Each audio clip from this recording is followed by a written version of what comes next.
नमस्कार। 2 दिन से एक बात आ रही है सामने, चारों तरफ सोशल मीडिया पर भी है कि कुत्ते का सिर कटा हुआ मिला, जो कि मोमोज की फैक्ट्री है। अब मोमोज तो बहुत से लोग खाते हैं।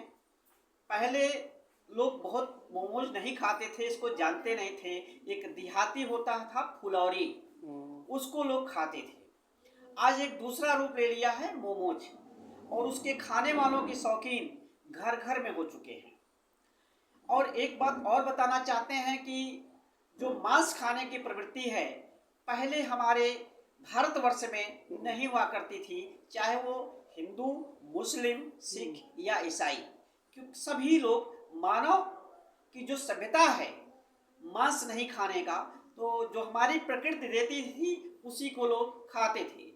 अब ये कहाँ से आया, आप लोग को भी विचार करना पड़ेगा।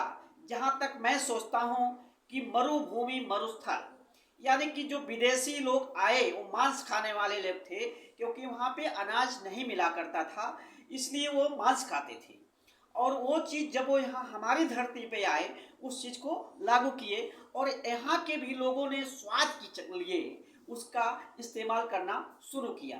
और आज स्थिति ये हो गई है कि जो हमारा जो ब्राह्मण भैया है वो भी मांस की तरफ बढ़ गया और खाने लगा, और घर घर में मोमोज खाया जा रहा है। अब कुछ लोग मांसाहारी खा रहे हैं, कुछ लोग मांसाहारी नहीं खा रहे हैं। अब जो मांसाहारी खा रहे हैं उनके लिए बहुत बड़ी चेतावनी है।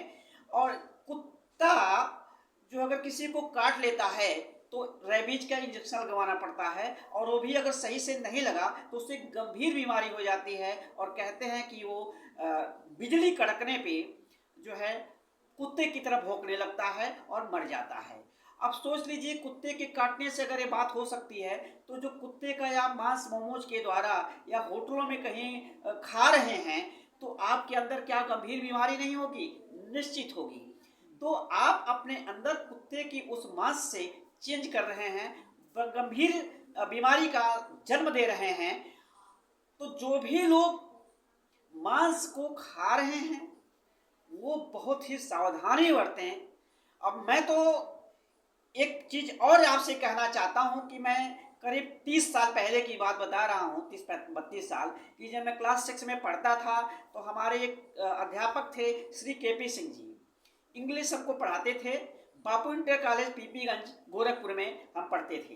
वो बताते थे एक कहानी कि वो अक्सर नेपाल घुमा जाया करते थे, और बॉर्डर पे वो रुकते थे एक होटल में, और होटल में जब वो रुकते थे तो उनको मांस खाने का जो शौकीन थे तो मांस खाते थे, तो बहुत अच्छा बनाता था और उनको अच्छा लगता था।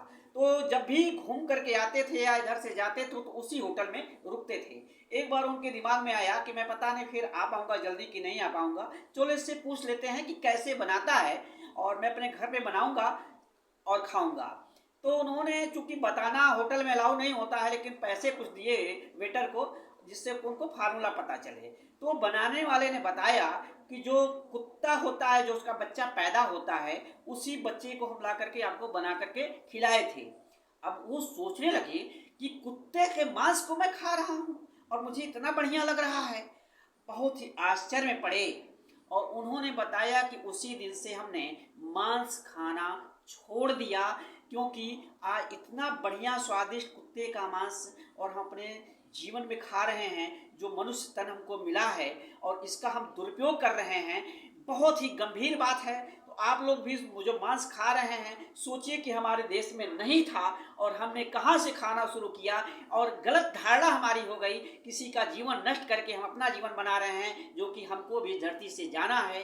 तो मांस खाइए या ना खाइए वो आप पे निर्भर है, लेकिन सोच समझ करके अपना कदम बढ़ाइए। धन्यवाद।